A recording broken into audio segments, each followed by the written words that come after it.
Muy buen día a todas y todos en este evento que estamos organizando eh, el día de hoy. Este es un evento organizado por el Centro para México y Centroamérica en el Instituto de Estudios Latinoamericanos en la Universidad de Columbia en Nueva York y en el Instituto de Investigaciones Jurídicas con la sede en Boston también de la Universidad Nacional Autónoma de México. Y el día de hoy haremos la primera sesión de una serie de seminarios que estaremos conduciendo a lo largo de este año y el siguiente para discutir la corrupción y la impunidad. Mi nombre es Isa Luna Pla, soy investigadora en el ILAS, en Columbia University y en la UNAM. Y les introduzco brevemente el tema de la serie de seminarios para después aterrizar en el seminario que es la primera sesión del día de hoy. Eh, Básicamente los temas de corrupción y la impunidad son dos grandes y sofisticados problemas que, como todas y todos aquí sabemos, amenazan a las sociedades modernas de la economía nacional global en la protección del medio ambiente, el combate a la pobreza, en el respeto a derechos humanos y sobre todo al Estado de Derecho. Esto es especialmente dañino para países en desarrollo, donde los actos de corrupción se vinculan con formas de delincuencia organizada y también con delincuencia económica, además de llevarse a cabo actos de delegación de autoridad. La complejidad de estos fenómenos sociales en los que se desarrollan las actividades criminales y de corrupción no alcanza a ser comprendida a través de los enfoques únicos de las ciencias sociales y, por lo tanto, las soluciones se quedan cortas y tienden a simplificar los problemas. La investigación académica reconoce la necesidad de aportar insumos y hallazgos a través de enfoques multidisciplinarios al estudio de la corrupción y de la impunidad. Y cada vez más en la práctica, oficinas, fiscalías, agencias de gobierno y especializadas en el combate al crimen y a la corrupción reconocen la importancia de traer a la mesa expertos de diferentes disciplinas. Esta serie de seminarios se refiere al análisis de redes de crimen, con el uso de ciencia de datos desde el enfoque de la complejidad, que se ha utilizado como una metodología para estudiar los vínculos entre personas dentro de un sistema de crimen organizado, de mafias, del entorno de empresas que compiten en contratos estatales o de grandes escándalos de corrupción, de lavado de dinero, entre otros. Una red compleja en crimen y corrupción típicamente está conformada por nodos, a menudo representados por personas o unidades diversas, y vínculos o bordes, por ejemplo, contratos, actividades criminales o relaciones familiares o empresariales. Si bien el uso del análisis de redes sociales se ha reconocido desde mediados del siglo XX dentro de la criminología y la sociología, tradicionalmente su estudio se ha enfocado especialmente con enfoques etnográficos, sociológicos, para vincular a personas en sociogramas o diogramas relacionales. En la práctica, este tipo de redes, actividades de inteligencia y criminalística han sido útiles para ilustrar vínculos y graficar relaciones criminales entre personas, lo que contribuye a la formulación de hipótesis de investigación. Pero poco común ha sido, y cada día más frecuente, estamos viendo la necesidad de utilizar datos con análisis computacionales para poder entenderlo desde el punto de vista complejo y añadir precisión y amplitud a las posibilidades de definir, medir, controlar y modelar el problema y el fenómeno de la corrupción y de la impunidad. Así que este seminario, en toda su serie, atiende el gran desafío de discutir interdisciplinariamente desde estas ciencias y desde estas herramientas la necesidad de analizar los problemas contemporáneos. Muy bienvenidas y bienvenidos sean todas ustedes conectadas desde este webinar a través de YouTube o a través de Facebook que están atendiendo a este evento. Les pedimos que utilicen la sección de preguntas y respuestas para escribir sus inquietudes a lo largo de todo este seminario y que ustedes puedan, en mi labor de moderadora, las transmitiré a los panelistas. El día de hoy vamos a analizar el valor del análisis de las redes las operaciones internacionales sobre la construcción de paz. Y tenemos a dos panelistas estupendos. Nuestra tercera panelista, Laura Zamudio González, tuvo un evento muy importante que atender el día de hoy y se disculpa. Así que empezamos el día de hoy con nuestros dos panelistas. Voy a presentarlos brevemente y después pasaré la palabra, por supuesto, al primero de ellos, a Jean-Michel Simon. Es que él es investigador senior en el Instituto Max Planck para el estudio del crimen, la seguridad y el derecho en Alemania, donde se ha especializado en la criminalidad de los poderes en América Latina, con un énfasis especial en gran corrupción. Él ha participado en el diseño e implementación de varias operaciones internacionales híbridas de manera sobresaliente y comparte su experiencia el día de hoy con esta audiencia.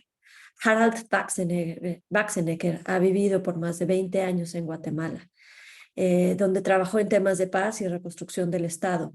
Él es autor del estudio Impunidad y redes ilícitas en un análisis de su evolución en Guatemala, publicado en el 2019 por la Fundación Mirna Mac y la Comisión Internacional contra la Impunidad en Guatemala, la CICIG. Él también es estudiante de doctorado en la Universidad de Masaryk en la República Checa, desde donde hoy se conecta. Muchas gracias a ambos por este tiempo, por este debate y por inaugurar para CEMECA en ILAS, en la Universidad de Columbia, y para la UNAM esta gran serie de seminarios que nos honra tenerlos a ustedes y a este público. Pues bienvenido, Jan. Empezamos contigo la discusión y la presentación de algunos puntos fundamentales que quieras hacer. Jan hará una presentación en inglés y estaremos también haciendo un breve resumen hacia el final de su presentación en español para esta audiencia. Welcome, Jan, and we're here to listen to you. And of course, Jan habla español también, y estará para las preguntas y respuestas, quizás interviniendo en español. Gracias, bienvenido, Jan. Muchas gracias, Isa. Yeah, I will switch now to English because I think that's an appropriate language for others who are going to participate in the seminar here. So thank you for inviting me to the seminar. In the following 20 minutes, I will offer key elements that explain why political actors would engage in creating an international mechanism against corruption and impunity. My contribution is based on first-hand experience with two international mechanisms, one in Guatemala that you already mentioned, CICIG, and the other one in Honduras. I will proceed in three steps. First, I will provide a brief overview of the basic characteristics of the mechanism and their main achievements. And I will then address two issues that are key for understanding in a given case, the relevance and importance of an international mechanism from the perspectives of the different actors involved in the establishment of the mechanism. And then I will conclude that an international mechanism can be a sound policy option to backstop domestic rule of law, provided that one understands the real interests in play for the creation of such a mechanism. First, now, let me look at the basic characteristics of the mechanisms and their main achievements. In the past 2 decades in Central America, we have witnessed the rise and fall of two international mechanisms against corruption and impunity. What initially started in Guatemala, visibly in 2006, but like 6 or 7 years earlier, with a mechanism sponsored by the UN called CICIG, or the Spanish acronym. 10 years later, in 2016, paved the way to a mechanism in Honduras, sponsored by the Organization of American States called MAXI. The basic model of both can be summarized as taking a two-pronged approach. So the first element consists in domestic criminal investigations and prosecutions of criminal networks. This is done with proactive support and collaboration of an international mechanism operating independently in the domestic justice sector. And if necessary, the mechanism can exercise even complementary prosecution powers, which may be combined with independent preliminary investigations. And when I mean preliminary investigations, without having full investigative powers. The second element of the approach involves the proactive promotion and provision of tailored international support for legal and institutional reforms in the country. There's one main achievement of both mechanisms, Maxi and CICIG, namely that each within the lifespan and the scope of their mandates achieved that domestic justice officials would engage in a genuine fight against impunity and corruption in their country, something which was never and has never ever seen before in these countries for those who are familiar with the situation in both. To be more precise, domestic justice officials would turn gradually into independent change agents against powerful criminal networks in their countries. High-level cases against these networks demonstrated that significant parts of the political economy in Guatemala and Honduras were operating according to a kleptocratic logic of allocation of public goods and power for a few, for a very small elite. Individuals at the highest state level were involved there, and this points to what one may define as kleptocratic interdependence. By this, I mean that a considerable part of the political economy of the country is based on a set of profit and power-driven, self-reinforcing relationships between criminal organizations and government officials. This type of politics creates then a conundrum of state crime relations in which the line between the corrupt and corrupting networks, along with criminal networks, becomes blurred, morphing into what in Guatemala has been defined as illicit political economic networks. My colleague Harold will later dig further on this because he's a real expert in analyzing these networks. So in 2019 and 20, almost in parallel, the governments of Guatemala and Honduras terminated the international mechanisms, and it is widely viewed that the reason for their termination was not that they were unsuccessful, but rather because of the relative success of both. Today, both experiences remain as important policy options in the region. A case in point here is the current exchange for a common line of action in setting up a new between the government of Honduras and the UN Secretariat once the new government assumed this year. The point of my short intervention in this seminar is to show that if we want to make use of these policy options, we first need to understand two key issues here. The first is the issue of sovereignty. The second is about the motives of domestic actors to accept some sort of international involvement. To the first issue on sovereignty. In the current state of affairs in international relations, states are expected to fulfill good governance standards.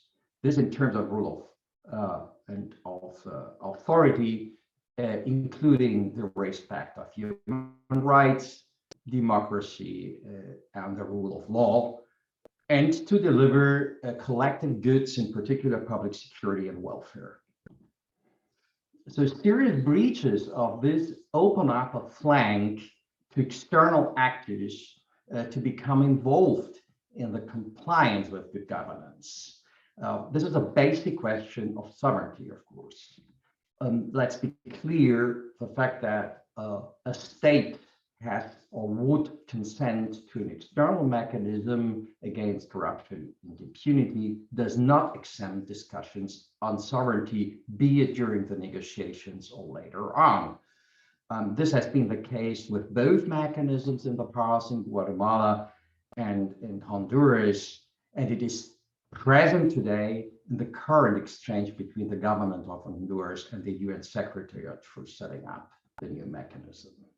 What is more, when things touch rock bottom, the first thing that is brought up is the interpretation of the mechanism's mandate in terms of sovereignty. And Guatemala is, of course, a case in point here, notoriously known what happened there. All this touch upon both internal and external sovereignty, that is, governance of the state and the state's independence from external actors. In political science literature, consented initiatives for external involvement have been theorized within the broader concept of governance in areas of limited statehood. Under this concept, sovereignty has been revamped as shared sovereignty. Shared sovereignty agreements on the domestic participation of an international mechanism can comprise the delegation of authority to the external actors, and even less invasive ones which do not involve ceding authority. In political parlance, citing my friend Chuck Call from the American University, both options have been described as a facilitation of local transformative agency through engaging with local organic processes and plussing them up. So anyone familiar with the political scene of international state builders will recognize in these words the umbrella term of hybridization, sometimes labeled even more aseptically a heterodox approach for the active engagement of international actors in domestic justice affairs. All of these are synonyms related to exercises touching upon sovereignty. And now in political practice, the diplomatic discourse about shared sovereignty and heterodox mechanisms needs a trigger that is more tangible than mere bad governance. One trigger par excellence, and this is the title of the seminar, is corruption. That is the antithesis of good governance. The normative character of corruption is one of the key factors against bad governance in different regions of the world, and so also in the case of Central America, Guatemala, and Honduras. The social manifestations in Guatemala and Honduras in 2015 are a case in point here.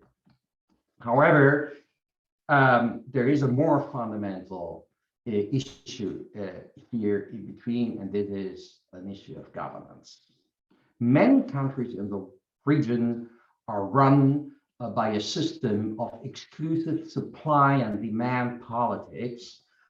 This kind of system structurally builds the opportunity for illicit enrichment and the functioning of state institutions for a few actors that essentially empower a political regime and vice versa. They merge the public and the private into one institutionalized system of illicit exchange of power and money. In other words, this is a matter of what in old times of criminology we would have defined as crimes of the powerful or power crime. In the logic of power crime, the opportunity to engage in exchange of power and money is determined by the difference between the revenue available to a regime qua political mandate and what the regime spends on collective goods such as public security, health, nutrition, and education. Whatever remains from that is money available to steal. This is why power crime directly affects the allocation of collective goods. In this way, power crime produces nationwide insecurity, social violence, poverty, health, and nutrition problems.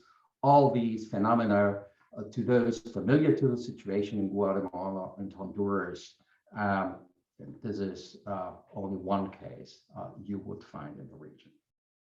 And this can be observed in several regions of the world. Its consequences will almost certainly transcend national borders, triggering problems with an international dimension. This is one of the reasons why external actors might have a particular interest in getting involved on the domestic level against power crime.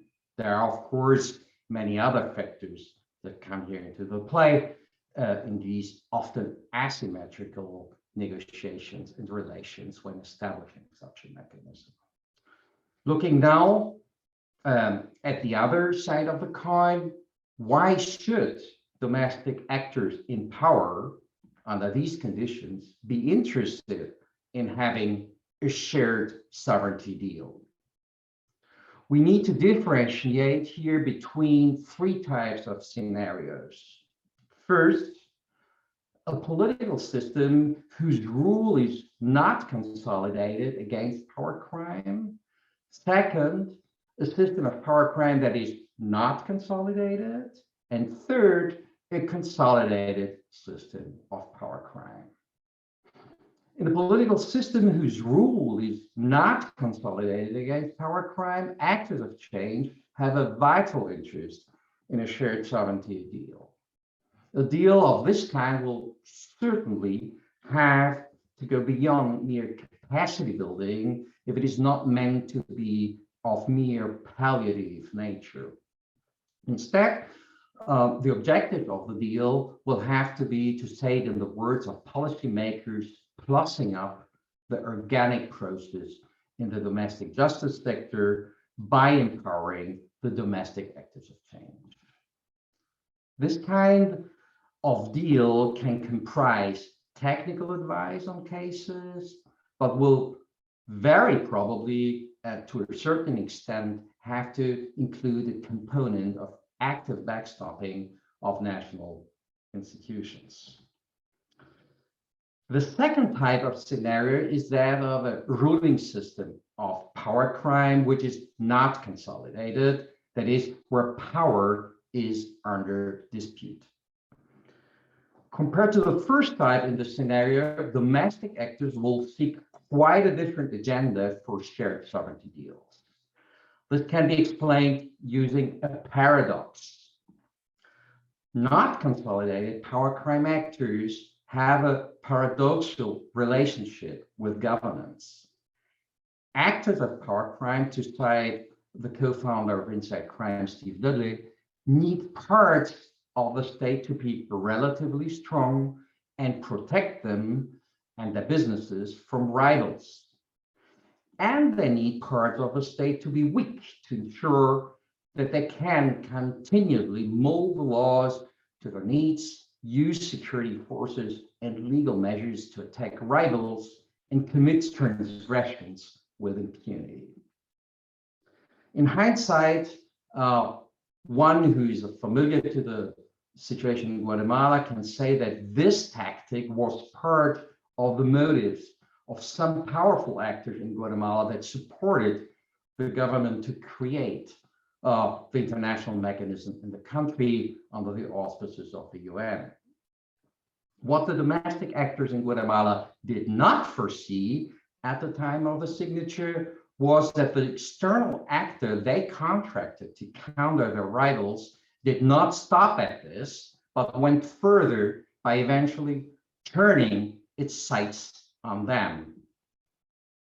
Compared with the first type of actors, the Guatemalan case, and eventually the Honduras one, illustrates that the policy formula of plussing up the organic process can take on a different meaning if addressed by systems of power crime which are not consolidated. From the perspective of the domestic actors in power, this formula can only lead to convincing results if they have full control over the mechanism. This is the critical element which external actors must consider when investing in a shared sovereignty deal in a scenario of unconsolidated power crime. By contrast, a consolidated system of power crime implies that it has achieved an undisputed control of power. Actors of consolidated systems of power crime may opt for a shared sovereignty deal only if some policy they prefer can be implemented without such a bargain. This may involve international aid, revenue streams from other sources, like in the case of US-financed plan of the Alliance for the Prosperity of the Northern Triangle in Central America some years ago, which conditioned the appropriation of funds by US Congress to the cooperation of Central American states with commissions against impunity. And it was precisely the government of Juan Orlando Hernandez, now in a prison in New York, who signed this agreement. Interests of consolidated actors of power crime may also include the provision of external services in critical areas of security and law enforcement, such as fighting powerful drug lords. These are out of the reach and sometimes without interest for the domestic actors in power, who are more interested in self-enrichment than in spending public money in collective goods, including public security. However, consolidated actors of power may opt for a shared sovereignty deal only if it appears that the agreement will not limit the actors' long-term freedom of action. And I think the case of the failed CCS in El Salvador under the Bukele government is a point in this. Finally, 3 conclusions. First, in case that domestic power crime triggers the opening of sovereignty to an external mechanism, this can create an apparent paradox for external actors willing to invest in an external mechanism. Second, identifying the domestic power structures is key to understand the domestic will in receiving an external mechanism. And this is where the real paradox comes, because if it is the objective to uncover these structures, how would you know beforehand how they are structured? Third, and this leads me then to the last one, only understanding the real interests in play can make the design of a mechanism against corruption and impunity be tailored to the reality and ensure sustainability and effectiveness. Thank you for your attention. Espero con interés nuestro debate tras la charla de Harald. Muchas gracias, Jean Simón, por estas ideas que pones en la mesa. Voy a hacer nada más una breve relatoría de ellas, de las notas que yo he tomado para la audiencia en español. Bueno, él habló sobre estos mecanismos internacionales que se dedican a combatir la corrupción y la impunidad en diferentes países, algunos de ellos especialmente en Honduras y Guatemala, en los que mencionamos anteriormente. Estos mecanismos pueden variar. Jan describió cuáles pueden ser algunas de sus características y de los logros y de su relevancia. La forma en la cual están establecidos estos mecanismos puede ser como una fórmula de coadyuvante en procesos judiciales, o bien también puede ser como una fórmula de reformas, implementación y proposición de reformas jurídicas y judiciales dependiendo del mandato de cada uno de estos mecanismos de intervención internacional y de participación. Habló también sobre la importancia de entender las relaciones de las organizaciones criminales en cada uno de estos países que se componen o que trabajan con los funcionarios públicos, y argumenta que esto deriva en graves problemas sobre el fenómeno de la corrupción y de la impunidad.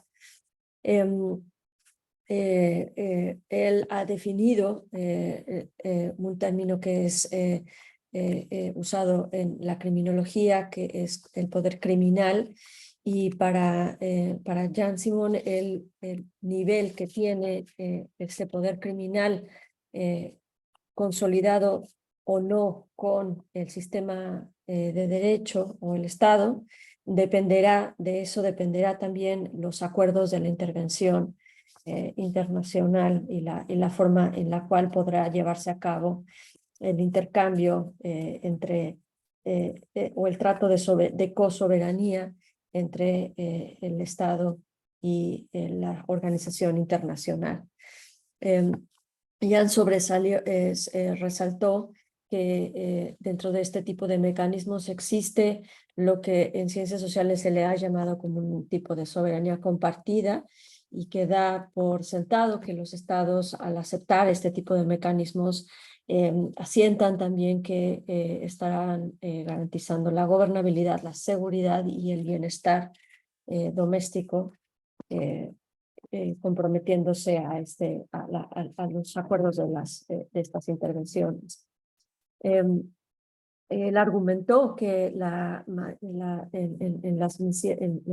las dos operaciones de Guatemala y de Honduras, la razón por la que pudieron terminar no fue necesariamente porque fracasaron, sino justamente lo opuesto, porque tuvieron el éxito de intervenir y de afectar a este poder criminal, incluso a los mismos actores que firmaron y que estuvieron de acuerdo con estos mecanismos. Y por conclusiones que deja en la mesa Jan Simón, nos deja conclusiones muy importantes que tienen que ver con identificar los niveles y las estructuras de estos poderes criminales dentro de los países. Es clave para poder descubrir las estructuras que existen en estas redes criminales, en estos poderes criminales, como los llama él. Entender el nivel de consolidación de este poder criminal con el Estado, con el sistema estatal, y entender también el verdadero interés de este poder criminal dentro del país para poder establecer mecanismos de intervención que tengan impacto dentro de estas estructuras. Entonces, bueno, es una muy breve resumen, pero sería muy interesante conocer más sobre sus puntos de vista en la siguiente ronda de intervenciones. Por el momento, damos entonces el uso de la palabra a Harald Baxenecker con una intervención, quien ha estudiado las redes. Bienvenido, Harald. Gracias, Isa.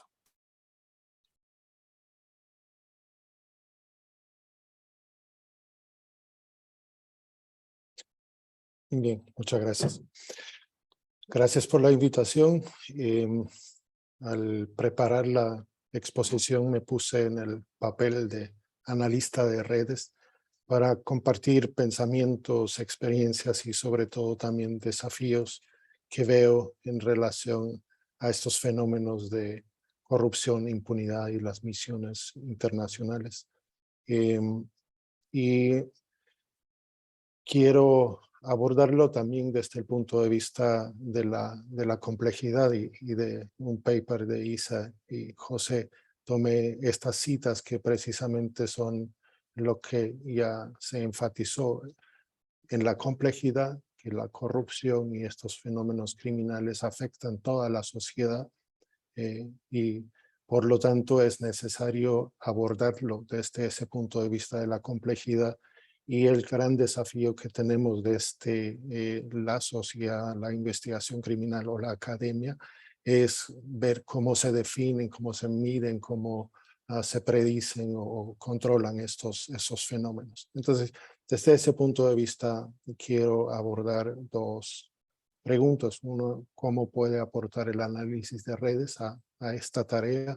Y dos, ¿cuáles son como los aprendizajes de, por lo menos de lo que yo conozco más a fondo en Guatemala, en relación a este análisis relacional? Entonces voy a la primera parte.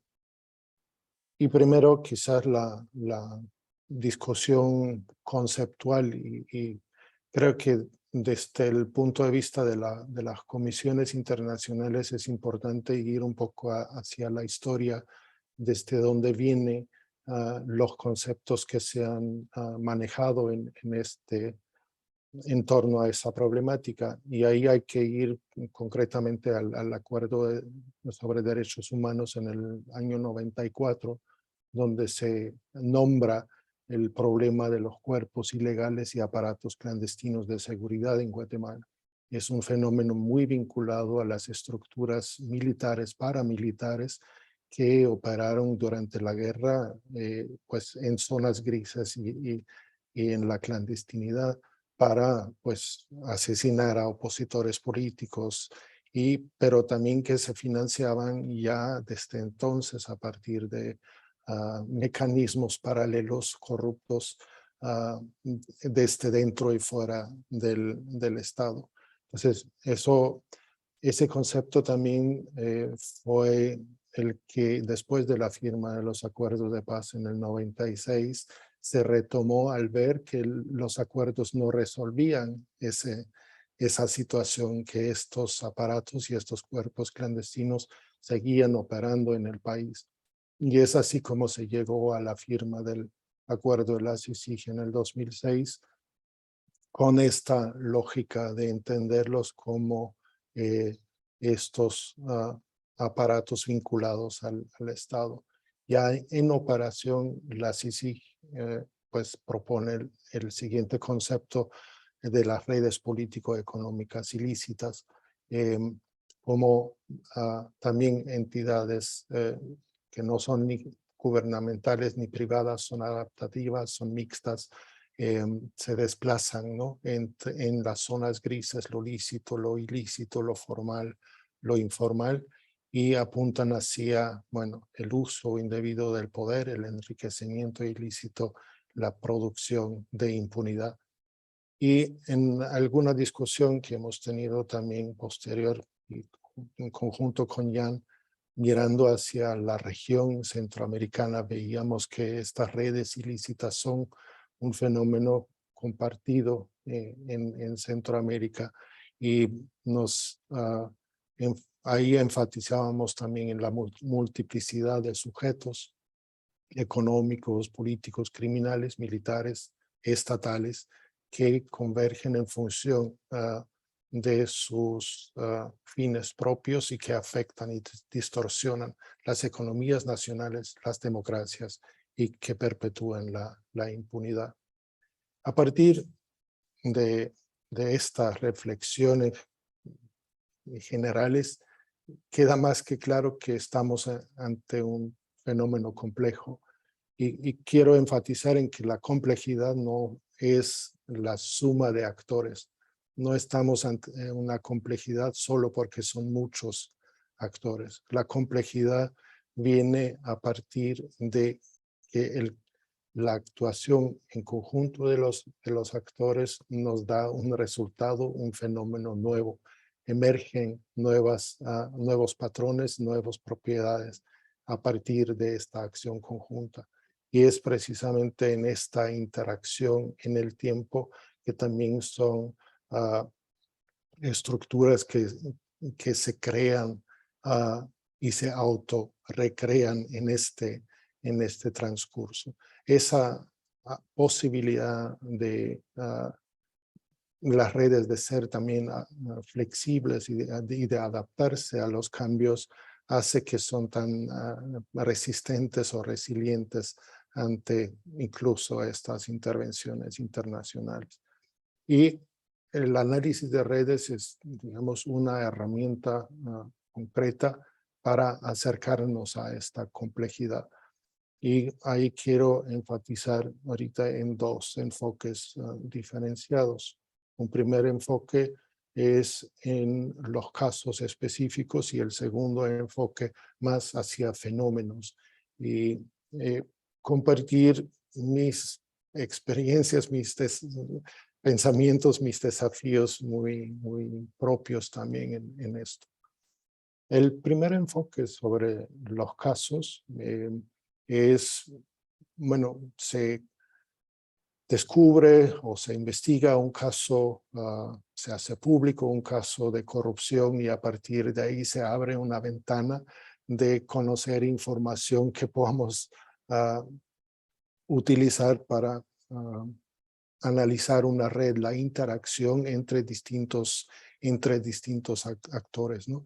Podemos empezar a describir y medir los patrones de esta red o de este conjunto relacional. Y ahí hay algunos desafíos que veo. Siempre nos enfrentamos a dicotomías, es decir, es un actor gubernamental o privado, o es ambos, o es lícito o es ilícito. A lo mejor también usan formas legales para cometer ilegalidades. Es decir, estas complejidades de las zonas grises nos dificultan también de identificar claramente los límites o las fronteras de una red, donde se acaba una red o cuáles son precisamente ahí las maneras de cómo acercarnos a la problemática. Eso es fundamental y siempre va a ser una dificultad cuando querramos hacer análisis de redes criminales o de estas cosas complejas. Ahí ya decía, ¿no? Una red que se compone de nodos y de relaciones. Entonces veamos los nodos, precisamente la misma multiplicidad de actores que tienen diferentes contexturas, por decirlo así, hace eso también mucho más complejo. Un empresario que es diputado, ¿es un actor económico? ¿Es un actor político? ¿O es ambos? ¿Qué atributo le damos a estos actores? Un actor vinculado al narcotráfico, que es alcalde de un municipio, ¿es un actor criminal o es un actor político? Y si todavía tiene empresas constructoras que compiten por contratos en el Estado, ¿cómo lo calificamos? ¿Cómo lo entendemos, conceptualizamos ese actor? Y además todos estos actores tan complejos pueden tener una multiplicidad de relaciones. Y eso quizás es lo más difícil también en este tipo de análisis de redes. Digamos, la tendencia de las redes es mantenerse ocultas, ¿no? De no exponer su información. Por lo tanto, también nos es difícil acceder a esa información.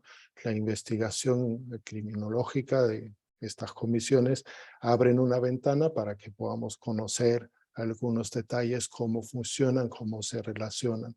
Pero igual es que definimos como una relación, es flujo de dinero, es flujo de influencia política, es una llamada telefónica, es el parentesco.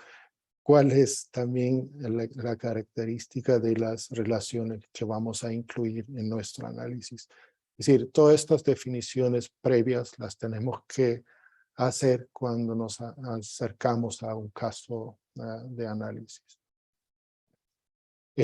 Y algunas formas luego también de cómo interpretar los resultados a modo de cómo medir las redes, no solamente observarlas, sino que también entenderlas más a profundidad. En el informe que Isa mencionó al principio, hicimos un primer intento de reunir distintos casos de alto impacto en una gran red, porque veíamos que los actores se repetían, los intereses se repetían y entonces es muy difícil ver los casos de manera tan aislada en el caso guatemalteco. Y eso hace precisamente que la red se hace más compleja. Y en este primer acercamiento utilizamos mediciones de centralidad muy básicas para medir el grado, el número de relaciones o la intermediación de los nodos y lo cruzamos con otros atributos de los actores, si son actores políticos, si son actores judiciales. Entonces, si tenemos algunos núcleos azules que están asociados más con la producción de impunidad, nodos verdes, operadores que concretizan la corrupción en el ámbito de la construcción. Eso son, digamos, las formas de leer o empezar a leer estas complejidades en las redes. Quiero resaltar algunas otras formas de medir lo de centro y periferia. Creo que también es sumamente importante entender actores que están pues en el centro estrechamente interconectados, que también se pueden analizar en un bloque, en una matriz, es decir, identificar ese centro de la red también es importante. Que sean el centro no necesariamente significa que sean los actores más poderosos. En el caso de Honduras veía que se podía intercalar esa posición relacional con realmente cuánto beneficio monetario se obtiene desde esa red de corrupción. Si tú eres un actor central y obtienes mucho dinero, tienes mucho poder. Si eres un actor central, es decir, también muy expuesto, pero obtienes poco dinero, a lo mejor eres solamente un operador. Y sos un actor quizás periférico, invisible, pero obtienes mucho dinero, eres un poder oculto en esta red. Entonces, siempre es igual no tan sencillo el decir el centro es el poder como tal. Creo que en este caso es la red de un caso de corrupción en República Checa que hizo el colega Diviak.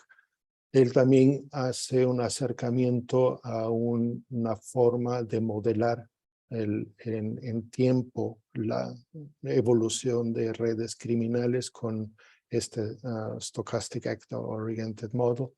Yo creo que eso, el salto cualitativo de la descripción hacia el modelar con los datos relacionales también es un desafío importante. Quiero mencionar aquí el paper también de Isa y José, porque los múltiples layers de información para comprender la complejidad de las redes también es sumamente importante y un aporte muy innovador también en este análisis.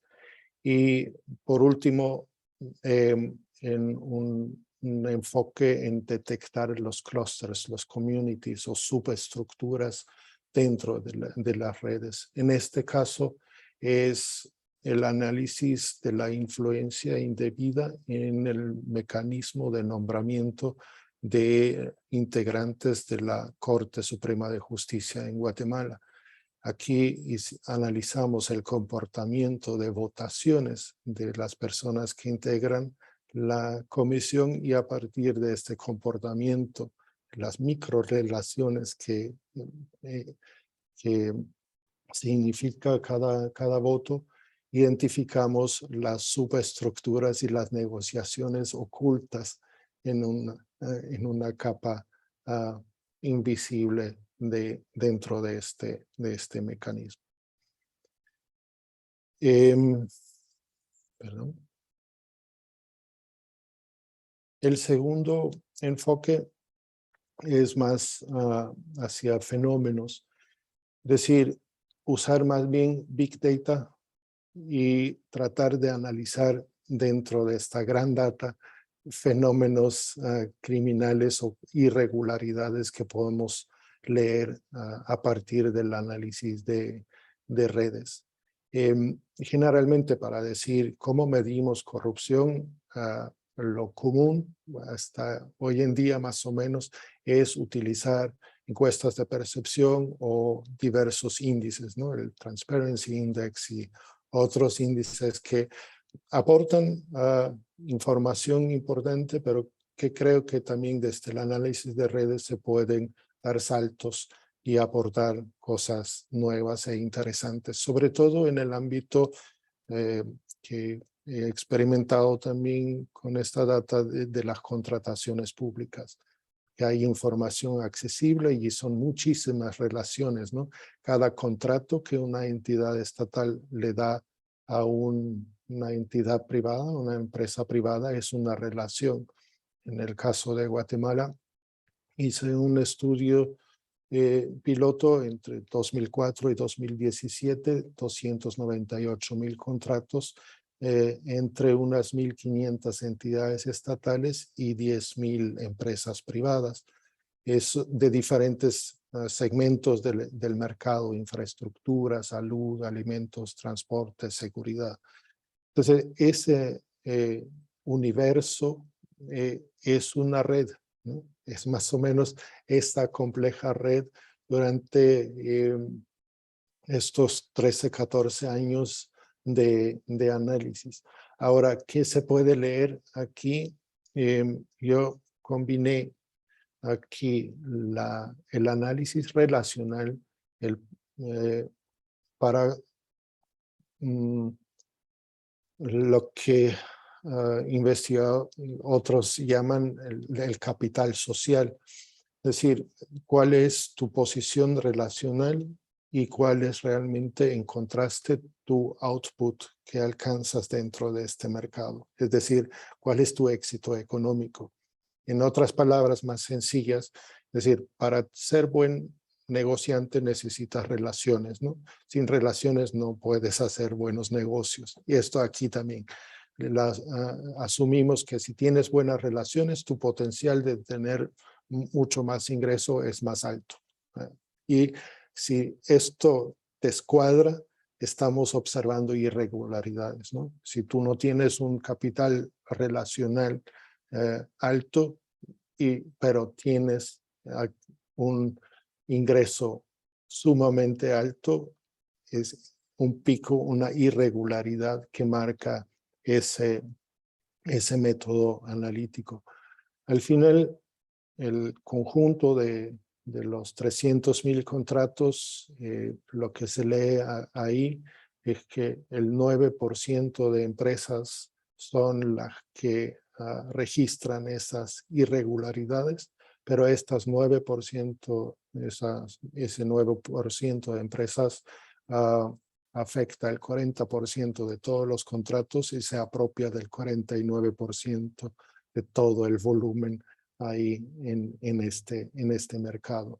Es decir, ahí hay una minoría que se apropia más o menos por vías irregulares de la mayor parte de los contratos públicos. Eso es una forma también de identificar no solamente los actores, porque tenemos una lista de empresas que podrían ser las que una fiscalía investiga, pero también para medir de alguna manera el impacto de la corrupción. Estimamos en este estudio que más o menos se pierde un 20% del total del valor de los contratos en excedentes extraordinarios, y ese excedente extraordinario se divide en los sobornos para funcionarios públicos y en las ganancias extraordinarias para los actores privados.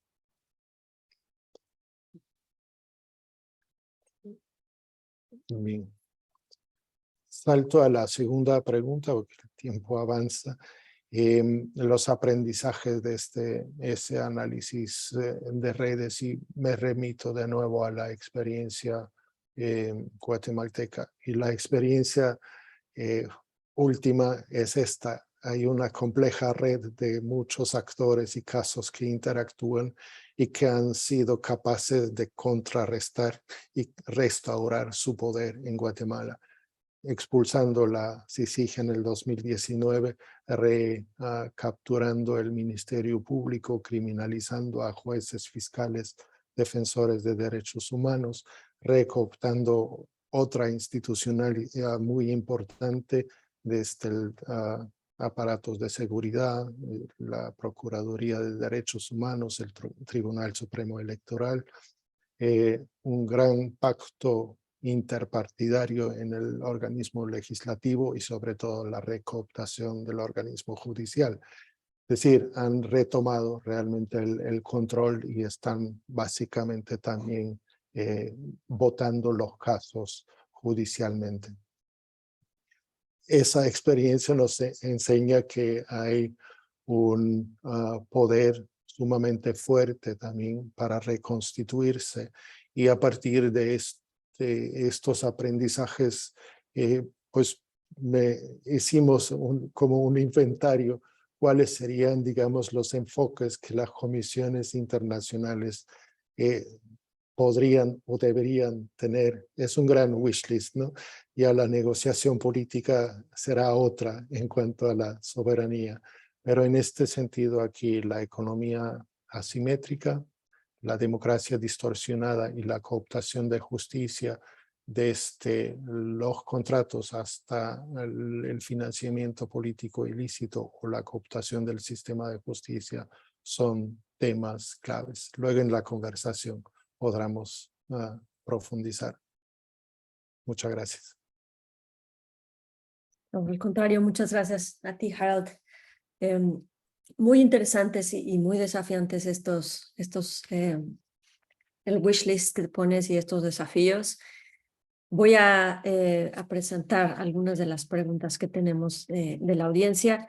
Simplemente dejarla, como dice Pedro II Pérez. Entonces, ¿qué hacer, no? Para frenar el círculo vicioso de la corrupción? ¿Qué es lo que se necesita? Algunos consejos básicos, y les felicita desde Venezuela. Una quizás pregunta interesante para ustedes dos sería si estaríamos entonces de acuerdo en entender que este tipo de análisis pues deberá ser uno de los ejercicios antes, durante y después de las intervenciones que debería de existir. Y si es así, por supuesto, Harald ya nos ha dicho algunas ideas de cómo presentarlo. También está preguntando Enoch desde la Universidad de Colima sobre cómo fortalecer los mecanismos de intervención para evitar el crecimiento de las estructuras criminales, o por lo menos para no permitir que crezcan. Y finalmente nos aporta también José Colina Flores sobre la necesidad de la transparencia de los actos administrativos públicos y la Contraloría Social por parte del pueblo como fundamentales para prevenir también la corrupción y los desvíos. Por supuesto que además sin esta información y sin esta transparencia, pues no podemos pensar en este tipo de análisis específicos. Entonces, Jan, seguramente tendrás muchas ideas de lo que también presentó Harald y Harald también de lo que presentó Jan, que aunque ustedes se conocen muy bien, pero bueno, siempre están con diferentes aportaciones constantemente. Así que empezamos, si quieres, Jan, con algunas aportaciones tuyas en esto y en una siguiente y última ronda. Adelante. Bueno, muchas gracias por darme la palabra. Sí quisiera como enfocar un poco en el tema que plantea Enoch Francisco Morán Torres, de cómo fortalecer los mecanismos de intervención para evitar el crecimiento de estructuras criminales. Si bien podemos discutir mucho en cuanto al fortalecimiento de los mecanismos, lo más importante en ese momento es discutir ante la situación en Guatemala y también en El Salvador, aunque ahí sin el antecedente fracasó casi desde el inicio, qué hace con la contraparte, que son particularmente los actores de cambio, que una vez que el mecanismo sale, quedan desprotegidos en la lluvia, etc. No es para nadie en ese momento un secreto que hay más, bueno, unas decenas de exiliados del sector de justicia de distintos países centroamericanos afuera. Y la pregunta obviamente que se plantea en ese momento, y no creo que cuente un secreto en cuanto a eso, es en las negociaciones, por ejemplo, actuales entre un gobierno hondureño y la Secretaría de Naciones Unidas, ¿qué podemos hacer para que esto no se repita? Porque ¿quién será el kamikaze que se va a exponer de tal manera como lo hicieran las valientes mujeres y hombres en su momento como contrapartes del mecanismo, cuando saben, de acuerdo a la experiencia actual, que pueden correr al menos un riesgo de la libertad propia, sino incluso otro tipo de riesgos, incluso no solamente ellos y ellas, sino también sus propias familias, etc. Y ahí sí quisiera yo hacer un llamado a la comunidad internacional, que en este momento no es lo suficientemente activa como fue en su momento cuando apoyó primero la creación del mecanismo y luego después también las operaciones del mecanismo. Esto, creo yo, son lecciones que deben apreciarse desde la perspectiva de los actores diplomáticos que tienen un leverage importante para al menos ponerse frente a esos actores valientes. Si no, no creo que ese modelo tendrá mucho futuro, para decirlo francamente. Y eso es, creo, el principal punto que debe debatirse. ¿Cuál es el rol de la comunidad internacional en fortalecer esta situación? Estupendo. Añado una pregunta más antes de pasarle la palabra a Harald. Nos pregunta Ángela Valdés Jara, ¿cómo evitar que las redes de corrupción en las policías, como fue el caso de Cursach en España, y cómo proteger a los colaboradores que denuncian estos hechos? Bueno, pues Harald, adelante. Muchas gracias. Gracias. Bueno, quizás subrayar el tema de la transparencia que se comentó. El acceso a información pública es un elemento clave para realmente poder analizar las dinámicas. Eso es el caso de las contrataciones públicas, pero también es el caso de las directivas o los propietarios de la empresa privada. Es decir, ahí hay un desafío grande aún en cuanto a la transparencia, tanto del sector público como también del sector privado, porque en las lógicas de la corrupción pues están ambos coparticipando. El otro elemento cierto es también desde el punto de vista de análisis de redes, la experiencia ha enseñado que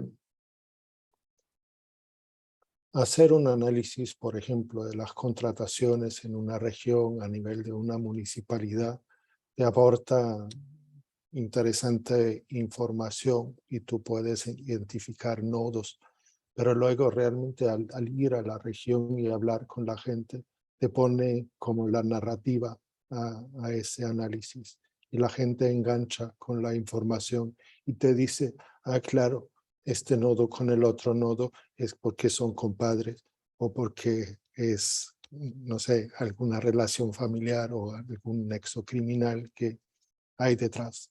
Entonces, en ese sentido, creo yo, la auditoría social es y seguirá siempre siendo una herramienta clave, también local, no internacional, sino que muy local, y que a partir del análisis de redes se pueden ofrecer herramientas para profundizar a ese nivel. Creo que es un desafío interesante y también factible y posible de implementar. Y el antes, durante y después, claro que sí, creo que sí, solo que el enfoque antes de establecer una comisión ciertamente es distinto, porque quizás las ventanas de conocimiento no se han abierto de manera clara, solo se intuye, se percibe las consecuencias de los fenómenos, pero no se pueden analizar las relaciones y los actores a fondo. Eso cambia en el durante y después de la implementación de una comisión. Y yo creo que el análisis de redes debería integrarse sobre todo también, no solamente en la descripción criminológica de con quién interactúa para mostrar o probar un hecho criminal, sino que también en el análisis político de qué fenómenos están sucediendo en el país y de utilizarlo como precisamente mediciones, dónde están los riesgos, dónde están los fenómenos a investigar, dónde están los posibles actores que están, digamos, con banderita roja señalizado o señalado por distintos análisis de redes. Eso creo que son desafíos a enfrentar. Bueno, una última pregunta para cerrar estos minutos que nos quedan. Es muy viable, ya como lo decía Harald, que este tipo de análisis puedan además derivar quizás en identificar actores que tengan peso sobre la red y estos actores puedan ser juzgados y quizás encarcelados. Y en el caso de Guatemala y de Honduras hemos visto pues que el mecanismo de control ha sido judicial, ha sido específicamente encarcelar a ciertas personas, a ciertos personajes. Entonces, la gran pregunta también que nos queda en este tema es ¿qué aportación le podemos, cómo puede aportar este tipo de herramientas a entender cuáles pueden ser mecanismos de control efectivos o útiles en la realidad que nos puedan servir en estudios de análisis de redes similares con grupos policiales en Brasil, por ejemplo? Algunos autores han concluido que quizás el encarcelamiento no es la solución real, porque los actores pueden seguir operando desde las cárceles las mismas redes, sino quizás es el trabajo en el rehabilitación de los, integración social de los actores, donde tendría que haber también un énfasis. Entonces, claro, no existen soluciones únicas, sino múltiples que tienen que aplicarse, pero me gustaría cerrar esta discusión escuchando sus opiniones sobre qué pueden aportar estas herramientas para conocer mejor la efectividad de los mecanismos de control. No sé, Harald, ¿quieres o Jan empezar? Adelante. Bueno, ahí se plantean preguntas clásicas del control social por medio de sistemas sancionatorios. Dependiendo un poco, sabemos muy bien, eso está suficientemente investigado, de cuanto más la probabilidad de que alguien sea detectado en su transacción criminal, menos bueno, con ciertas excepciones, menos la disposición de delinquir. Eso también aplica para un cierto nivel de actores. Ahora, yo he utilizado el concepto de power crime, que es criminalidad de los poderosos, que viene de la vieja escuela de Chicago, Sutherland y otros, que explica que ese mecanismo que normalmente funciona y que incluso en partes de las redes que explica Harald funciona en cuanto a los periféricos, en el centro no funciona. Y no funciona por una simple razón, porque el sistema sancionatorio no opera en cuanto a esos personajes. Porque o lo tienen comprado, o lo tienen bajo amenaza, o en el peor de los casos, incluso han sumergido el sistema de justicia en un simple conundrum de poder. Cuando eso es así, la pregunta obviamente se complejiza mucho más. El caso de las policías de Río de Janeiro, por ejemplo, la policía militar de Río de Janeiro, que ya tiene una tradición de estar metido en el narcotráfico local, con las bandas en las favelas, en donde uno podría relativamente fácil, si quisiera, hacia una cierta incidencia para al menos controlar esa situación. No se hace por muchas razones, de décadas se discute eso, pero cuando se trata voy a dar el ejemplo claro de Juan Orlando Hernández, la pregunta ya no es si el sistema funciona o no funciona, etcétera, porque es la cúpula del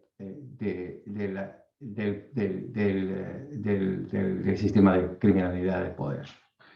Y es ahí donde hubo una otra intervención externa, un poquito más fuerte que nosotros que estuvimos en la misión internacional de la Maxi, que fue la simple extradición del señor que está en la cárcel de Nueva York, ¿no? Entonces, me temo que cuando deberíamos diferenciar un poco en cuanto a los actores y cuando el problema principal es el actor de arriba, de este nivel,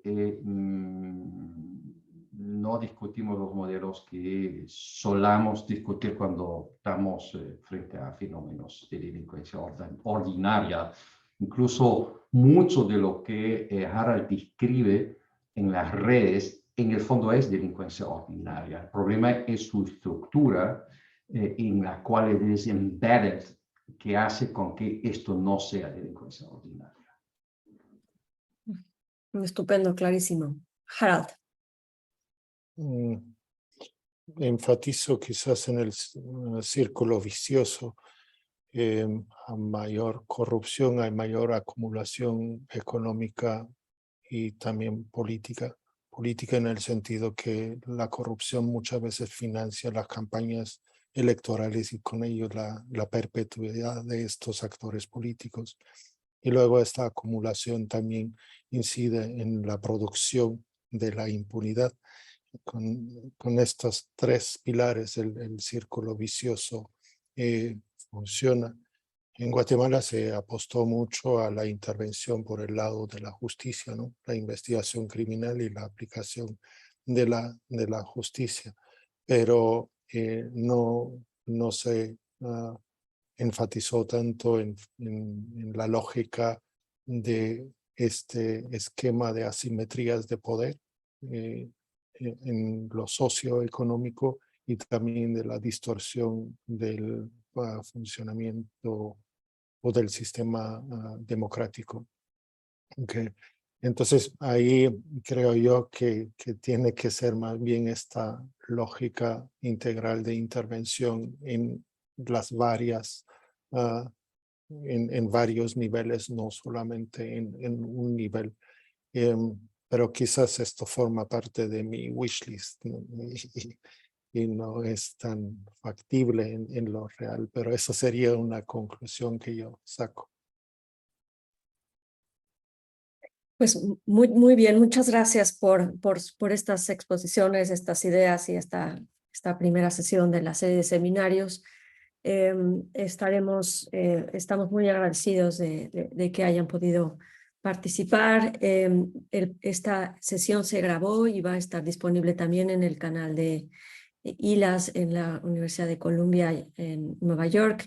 Y de verdad, gracias Jan, gracias Harald por estas aportaciones y esta reflexión del día de hoy.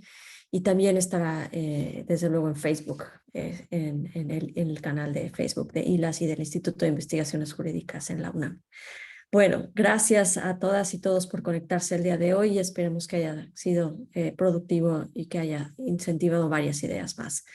Nuevamente, gracias a nuestros organizadores y gracias a Ana Oropesa por la coordinación y el apoyo en este evento. Muy buenas tardes.